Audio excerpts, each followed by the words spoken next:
नमस्कार दोस्तों, मैं गौरव। आप देख रहे हैं डबल ए न्यूज़। आपने अपनी कई जगह देखा होगा कि पीएनजी की गैस पाइपलाइनें जगह जगह बिछाई जा रही हैं। अगर हम बात करें त्रिनगर हो या फिर कई अन्य क्षेत्र, क्योंकि ये एक तो सस्ता भी पड़ता है और साथ ही इन्वायरमेंट के लिए बहुत अच्छा है। लेकिन हम आपको बता दें, ऐसे कई क्षेत्र हैं और खासकर कि गाँव, जहाँ पर ये लाइनें नहीं बिछाई जा रही हैं। इस वक्त हम बवाना में मौजूद हैं, जहाँ पर एक शख्स का कहना है कि ये लाइनें नहीं बिछाई जा रही हैं। उनका नाम नरेश डबास है, जो कि कृषि विंग के प्रभारी हैं और काफ़ी सारी जो है संस्थाएं चलाते हैं और काफ़ी एक जागरूक व्यक्ति हैं। तो चलिए चलते हैं, उनसे बात करते हैं और उनकी समस्याओं को जानते हैं। तो सर, आपका बहुत बहुत शुक्रिया। थैंक यू, धन्यवाद। सर, आप पहले तो अपना परिचय दीजिए, फिर समस्या बताइए। पहले तो मेरा सबको नमस्कार। मेरा नाम नरेश डबास है और सुल्तानपुर डबास मेरा गांव है और मैं दिल्ली प्रदेश की आम आदमी पार्टी की किसान विंग का प्रभारी हूं और दिल्ली की जो ग्रामीण संस्था है ग्रामीण विकास समिति उसका अध्यक्ष हूं और गांव की समस्याओं के लिए, किसानों की समस्याओं के लिए, देहात के लिए, क्षेत्र के लिए या और कहीं भी जो अन्याय होता है उसके खिलाफ आवाज़ उठाता हूं, चाहे कोई भी सरकार हो। जी, सर, यहाँ क्या समस्याएं हैं? यहाँ तो गांव देहात की समस्याएं हैं। जैसे आपने देखा होगा, जिन रास्तों से आप आए हैं तो रास्तों की बड़ी दिक्कतें हैं। जहाँ कई जगह सौंदर्यीकरण के नाम पे भ्रष्टाचार भी हो जाता है, तो वो सब हम सरकार के संज्ञान में ला के और उन सर, विभागों जो को गैस पाइपलाइन को लेकर था वो बताइए। गैस पाइपलाइन को परसों हमारा एक प्रतिनिधिमंडल दिल्ली मूल ग्रामीण पंचायत का आईजीएल के हेड ऑफिस में उनके चीफ से मिला था।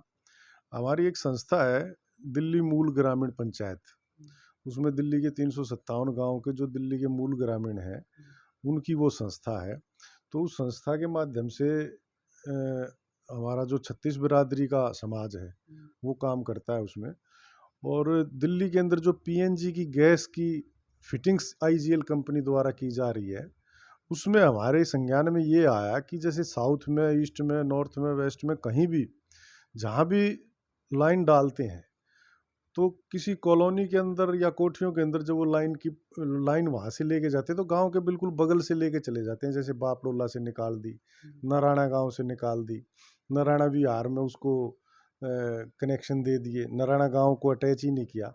तो गांव को नॉन प्लान में ये कंपनी छोड़ रही थी, आईजीएल जो कंपनी थी।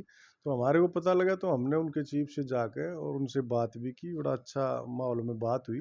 लेकिन हमने स्पष्ट उनको बोल दिया है कि अगर आप 6 महीने या साल भर के अंदर अंदर पूरी दिल्ली के हर एक गाँव में ये पाइपलाइन नहीं ले जाएंगे तो फिर आपको बड़ी दिक्कत होने वाली है। यहाँ हम ये निष्पक्षपात गाँव के साथ बर्दाश्त नहीं किया जाएगा।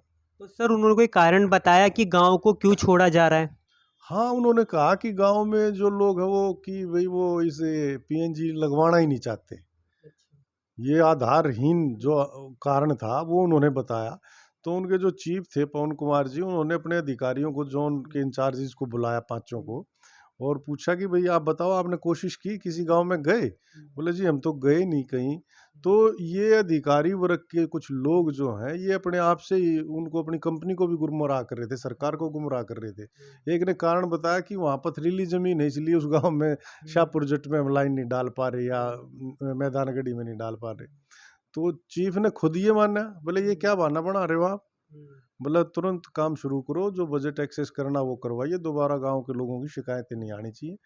तो जो दिल्ली देहात के गांव हैं या शहर के गांव हैं, जितने भी गांव हैं 360, उन सब में अब हम उम्मीद रखते हैं कि भाई ये हर जगह पाइपलाइन का जो प्रॉब्लम है ये दूर हो जाएगी। लेकिन सर, इसमें एक सवाल और था। हम जैसे यहाँ पर आए तो हमें काफ़ी झुग्गियाँ भी दिखी, काफ़ी कच्चे मकान भी दिखे। तो ऐसा तो नहीं कि वो चूल्हे का इस्तेमाल करते हो, गैस का इस्तेमाल करते ही ना हो, लकड़ियाँ काट के उस पे खाना बनाते हो? देखो, लकड़ियाँ काट के खाना तब तक बनता है जब तक लकड़ियाँ आसानी से उपलब्ध हैं। ये हमारी जीवन पद्धति है, हमारी संस्कृति, हमारी शैली है। और जो यहाँ बाहर से मजदूर आया, प्रवासी मजदूर जो किराए पे रहता है गांव देहात में या किसी भी कॉलोनी में, जे कॉलोनी, अनाधिकृत कॉलोनी में, तो जिन गांव के आसपास वो कॉलोनियाँ बसी हुई हैं और वहाँ जंगल है, जैसे मेरे यहाँ ग्राम सभा की जमीनें बहुत लकड़ी जंगल की कर है, तो वहाँ से वो लकड़ियाँ बीन लेती हैं औरतें जो फ्री होती हैं, जिनके पास समय होता है, और अपना चूल्हा चौका कर लेती हैं। तो इसमें तो ये हमारी जो हिंदुस्तान की कल्चर पद्धति थी, जो 20-30 साल पहले तो गैस होती नहीं थी, तो वो अपनी बचत करने के लिए या फ्री का ईंधन है उसको इस्तेमाल कर लेती हैं बेचारी। तो सर, अगर गांव में पाइपलाइन की गैसें बिछाई जाएंगी, बुराड़ी में या अन्य क्षेत्रों में, बवाना में, तो फिर लोग जो हैं वो लगवा लेंगे? 100% लगवाएंगे। हमने कल उनको बोला है कि आप जिस गांव में उंगली रखी है उसी गांव में हम आपका कैंप लगवाएंगे और उस गांव में जागरूक भी करेंगे लोगों को और इसके फायदे बताएंगे। पीएनजी का फायदा बहुत है, एलपीजी से बहुत सस्ती पड़ती है, ये सुरक्षित बहुत ज़्यादा है। तो ये हमारा आशा करता हूँ मुद्दा शॉर्ट आउट हो जाएगा, नहीं तो हम तो सीधी बात है भाई पूरा आंकड़ों के साथ और आंदोलन की रास्ते पे अपना कर पक्षपात नहीं होने देंगे, ना अपने गांव के साथ, ना किसी और समुदाय के साथ या किसी और क्षेत्र के साथ।